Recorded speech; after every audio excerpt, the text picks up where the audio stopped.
आपका स्वागत है इंडिया पब्लिक खबर में और मैं हूं आपके साथ अर्जिता मिश्रा।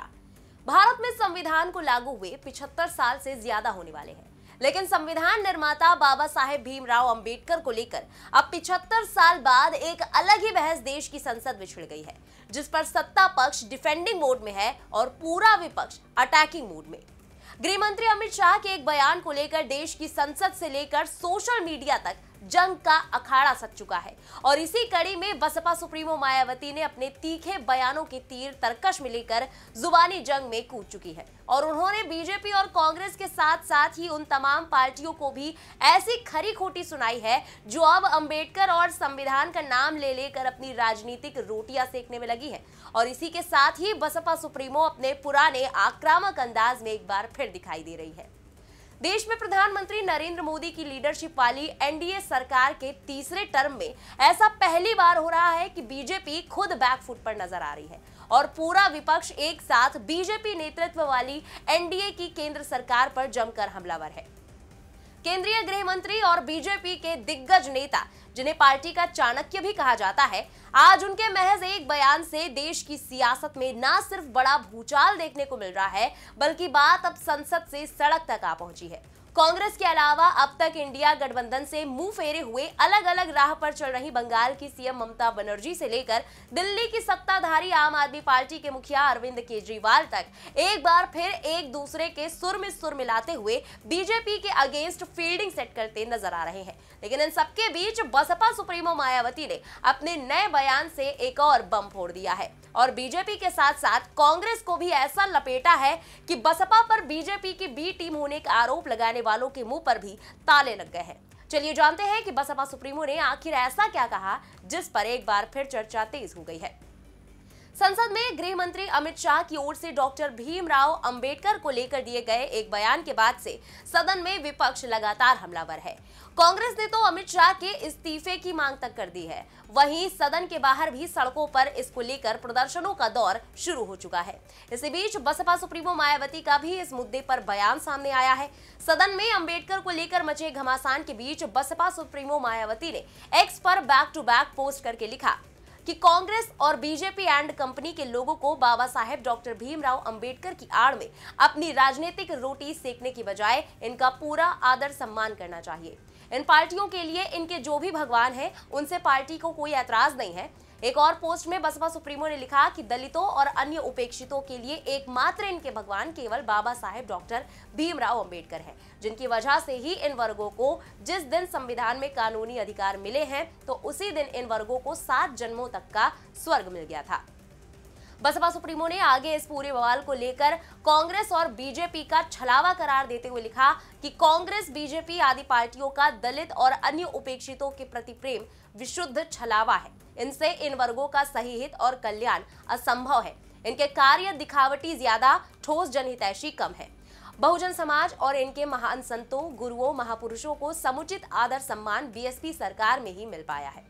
यानी कि बसपा सुप्रीमो ने बाबा साहेब बी.आर. अंबेडकर को लेकर दिए गए अमित शाह के बयान पर छिड़े विवाद के मामले में न सिर्फ बीजेपी को खरी खोटी सुनाई, बल्कि कांग्रेस को भी बखूबी आईना दिखाने की कोशिश की है कि और ये भी साफ किया कि दलित समाज के लिए संविधान रचयिता बाबा साहेब अंबेडकर ही भगवान की तरह पूजनीय है और इसलिए चाहे बीजेपी हो, चाहे कांग्रेस हो या कोई और पार्टी, सबको डॉक्टर भीमराव अंबेडकर की आड़ में अपनी राजनीतिक रोटियां सेकने के बजाय उनका पूरा आदर और सम्मान करने की बात कही है।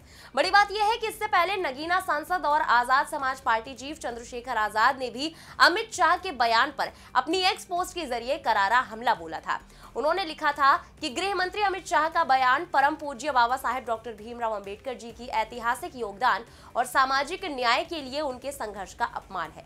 परम पूज्य बाबा साहेब डॉक्टर भीमराव अंबेडकर जी का नाम लेना कोई फैशन नहीं, बल्कि समानता, स्वतंत्रता और सामाजिक परिवर्तन की उस क्रांति का प्रतीक है जिसने करोड़ों दबे कुचले लोगों को न्याय और अधिकार दिलाए। चंद्रशेखर ने आगे लिखा था कि अंबेडकर को भगवान के नाम से तुलना करना उनकी विचारधारा की गहराई और संविधान निर्माण में उनके योगदान को कमतर आंकने का प्रयास है। ये न केवल असंवेदनशीलता बल्कि सामाजिक एकता और लोकतांत्रिक मूल्यों के प्रति अनादर का परिचायक है। ये अक्षम्य है। भारत रत्न बाबा साहेब डॉक्टर भीमराव अंबेडकर जी को मानने वाले इस अपमान का बदला जरूर लेंगे, मेरी बात को याद रखना। अब आपको बताते हैं केंद्रीय गृह मंत्री के उस बयान के बारे में जिस पर इतनी ज्यादा हाय तौबा मची हुई है। असल में संसद में चल रहे शीतकालीन सत्र में केंद्रीय गृह मंत्री अमित शाह ने बीते मंगलवार को राज्यसभा में संविधान पर चर्चा में हिस्सा में लिया और विपक्ष को जवाब दिया। इस दौरान उन्होंने डॉक्टर बी.आर. अम्बेडकर पर एक बयान दिया जिसको लेकर विपक्ष ने हल्ला बोल दिया। अमित शाह ने अपने बयान में कहा था कि अभी एक फैशन हो गया है, अम्बेडकर अम्बेडकर अम्बेडकर, इतना नाम अगर भगवान का लेते तो 7 जन्मों तक स्वर्ग मिल जाता। यहाँ गौर करने वाली बात यह है कि इस बयान का जो वीडियो वायरल हुआ उसमें दिख रही क्लिप में गृह मंत्री का सिर्फ इतना ही बयान का पोर्शन है जो कि अधूरा है और इसी हिस्से को लेकर विवाद ने तूल पकड़ ली। इसके आगे के हिस्से में अमित शाह ने अपनी बात पूरी करते हुए कहा था कि अच्छी बात है, हमें तो आनंद है कि अम्बेडकर का नाम लेते हैं, अम्बेडकर का नाम अभी 100 बार ज्यादा लो, लेकिन अम्बेडकर जी के प्रति आपका भाव क्या है ये मैं बताना चाहता हूँ। अम्बेडकर जी को देश की पहली कैबिनेट से इस्तीफा क्यों देना पड़ा? अम्बेडकर जी ने कई बार कहा कि अनुसूचित जातियों और जनजातियों से हुए व्यवहार से मैं असंतुष्ट हूँ, सरकार की विदेश नीति से मैं असहमत हूँ, आर्टिकल 370 से मैं असहमत हूँ, इसलिए वो कैबिनेट छोड़ना चाहते थे। उन्हें आश्वासन दिया गया लेकिन वो पूरा नहीं किया गया। लगातार दरकिनार किए जाने से उन्होंने कैबिनेट से इस्तीफा दे दिया था। वहीं दूसरी तरफ विपक्ष ने इसको मौका बनाते हुए भुनाना भी शुरू कर दिया और बीजेपी के खिलाफ मोर्चा खोल दिया। कांग्रेस अध्यक्ष मल्लिकार्जुन खड़गे ने एक्स पर लंबी चौड़ी पोस्ट करके गृह मंत्री अमित शाह के इस्तीफे तक की मांग कर डाली। उन्होंने लिखा कि यदि कोई व्यक्ति संविधान की शपथ लेकर मंत्री बनता है और फिर संविधान का अपमान करता है तो उसे कैबिनेट में रहने का कोई अधिकार नहीं है। अमित शाह को फौरन कैबिनेट से बर्खास्त किया जाना चाहिए। अगर इस्तीफा नहीं होगा तो पूरे देश में विरोध प्रदर्शन होंगे। खड़गे ने आगे लिखा कि बाबा साहेब डॉक्टर अम्बेडकर जी सबके हैं, क्योंकि वो दलित, शोषित और वंचित लोगों समेत समाज के हर व्यक्ति की बात करते थे। वो सभी के प्रति सहानुभूति रखते थे।